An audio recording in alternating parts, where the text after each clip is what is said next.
My name is Norm Gitson, and I'm a sculptor, an environmentalist, nature lover. Nature definitely is my biggest inspiration, and steel. And you want to know about the mermaid, how I made her. When I knew I wanted to do a mermaid, I started drawing sketches. And I knew I wanted to do an abstract mermaid. So that's why she is actually the shape she's in and the proportion she's in. She's not anatomically correct as the usual mermaid that you see in pictures or movies or whatever. I decided to not make her so pretty, but still a little bit sexy, and welded it all together. Once I had that cage made, that's when I started adding row by row the scales.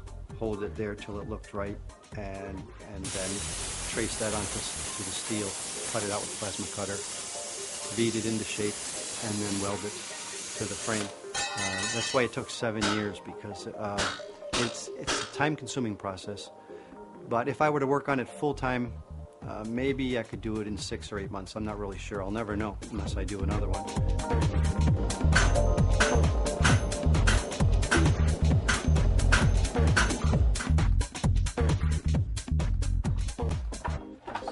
This is an exact replica of this. This piece I made out of clay, and then covered it with this rubber you see here. And for the bronze process, we call it the lost wax process. Now that you have the mold, you pour wax into here. They look pretty rough actually when they come out of the mold. And a lot of work goes into making them look pretty. And here's my mini mermaid. And you saw the original out there. It looks quite a bit different in real bronze. I still have some more buffing to do yet. I just got that back, pieced it together from the foundry, welded it, polished it. It's almost ready. Leo the Lion Knocker. And actually that was the very first one I ever did.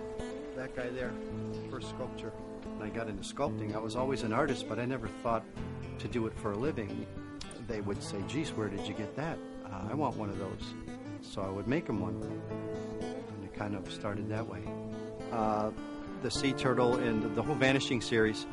I think it's a good idea because most people don't know that the world is in the trouble that it's in. I make them so you can see through to remind people that we're losing them. The Japanese aren't going to stop fishing for the bluefin tuna until the last piece of sushi is served on a plate. They're literally going for broke, and we need people to know this. The bluefin tuna is the one that's going to disappear first. There is hope, but without education and people knowing, that's the first step. And artwork is a good way to let them know, because when I do art shows, I'll see thousands of people at a time, and they'll ask about a piece, and I'll get to explain what the vanishing means.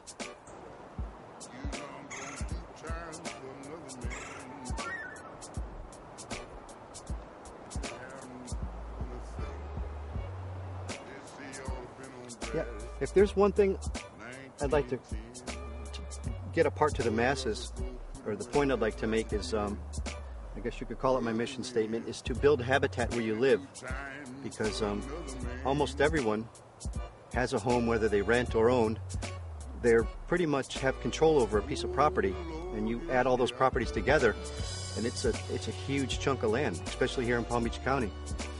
And there's no reason why we can't put it back to what it once was, which was heavily forested and lots of trees and vegetation and habitat for critters.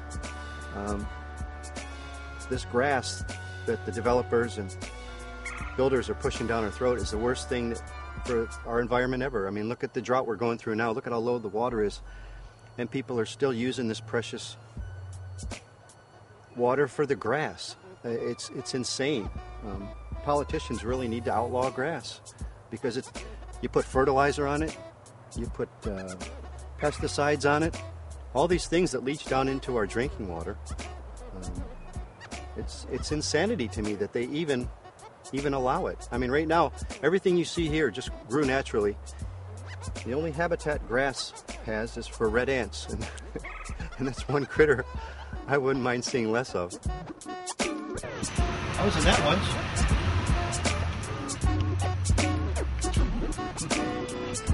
Not this particular issue. Many times. You know my mama told me. I answered, ma'am. She son, you tired of working? I said, mama, yes, I am. Papa called me. Beach House, we have an ongoing artist series where every month we invite a local artist to come and show their work here for a particular month. And for the month of February, we chose Norm because he specializes in the stone sculptures of the hearts and various natural products that he uses for his sculptures. This tree died standing up, so all that turf sunk to the bottom. This tree probably, when it was alive, was this big around. Beach House theme here of beach and nature and marine life. And so the icing on the cake was not only did he have the hearts, which represented the February month and Valentine's Day, but all of the siren, the turtles, the vanishing sea animals that were representative of his passion for keeping in touch with the environment and trying to bring to the forefront of people's psyche. So for us, it worked.